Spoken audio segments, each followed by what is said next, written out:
Quando você diz ser, está falando sobre Deus? Se estiver, por que não diz expressamente? A palavra Deus tornou-se vazia de significado ao longo de milhares de anos de utilização imprópria. Emprego-a ocasionalmente, mas com moderação. Considero imprópria a sua utilização por pessoas que jamais tiveram a menor ideia do reino do sagrado, da infinita imensidão contida nessa palavra, mas que a usam com grande convicção, como se soubessem do que estão falando.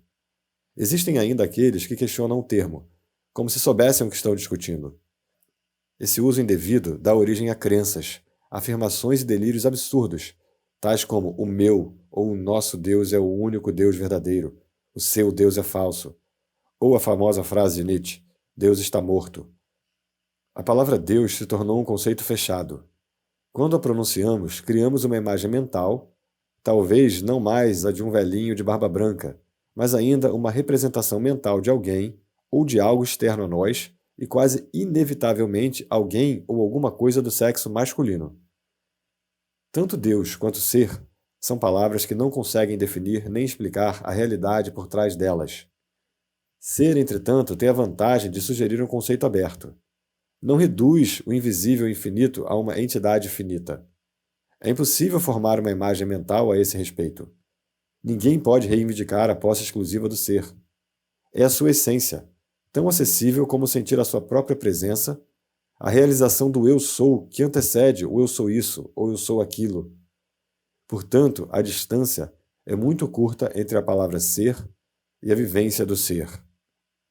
Qual o maior obstáculo para vivenciar essa realidade?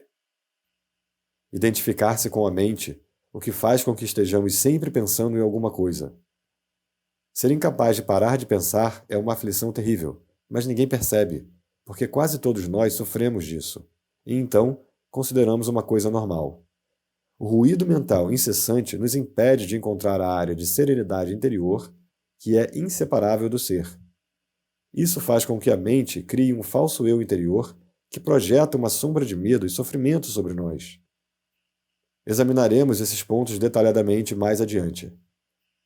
O filósofo Descartes acreditava ter alcançado a verdade mais fundamental quando proferiu sua conhecida máxima: penso, logo existo. Cometeu, no entanto, um erro básico ao equiparar o pensar ao ser, e a identidade ao pensamento.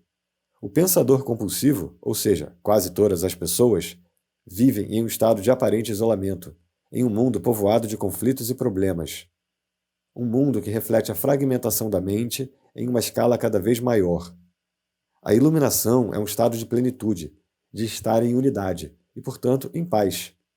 Em unidade tanto com o universo, quanto com o eu interior mais profundo, ou seja, o ser. A iluminação é o fim não só do sofrimento e dos conflitos internos e externos permanentes, mas também da aterrorizante escravidão do pensamento. Que maravilhosa libertação!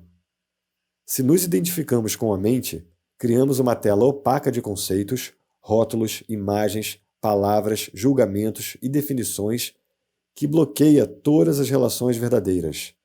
Essa tela se situa entre você e o seu eu interior, entre você e o próximo, entre você e a natureza, entre você e Deus. É essa tela de pensamentos que cria uma ilusão de separação, uma ilusão de que existe você e um outro totalmente à parte. Esquecemos o fato essencial de que, debaixo do nível das aparências físicas, formamos uma unidade com tudo aquilo que é. Por esquecermos, quero dizer que não sentimos mais essa unidade como uma realidade evidente por si só. Podemos até acreditar que isso seja uma verdade, mas não mais a reconhecemos como verdade. Acreditar pode até trazer conforto. No entanto, a libertação só pode vir através da vivência pessoal. Pensar se tornou uma doença. A doença acontece quando as coisas se desequilibram. Por exemplo, não há nada de errado com a divisão e a multiplicação das células no corpo humano. Mas quando esse processo acontece sem levar em conta o organismo como um todo, as células se proliferam e temos a doença. Se for usada corretamente, a mente é um instrumento magnífico. Entretanto, quando a usamos de forma errada, ela se torna destrutiva. Para ser ainda mais preciso, não é você que usa a sua mente de forma errada. Em geral, Você simplesmente não usa a mente. É ela que usa você. Essa é a doença. Você acredita que é a sua mente. Eis aí o delírio. Um instrumento que se apossou de você. Não concordo muito com isso. É verdade que penso muito sem um objetivo definido, como a maioria das pessoas. Mas ainda posso escolher como usar a minha mente para ter e conseguir coisas, e faço isso o tempo todo.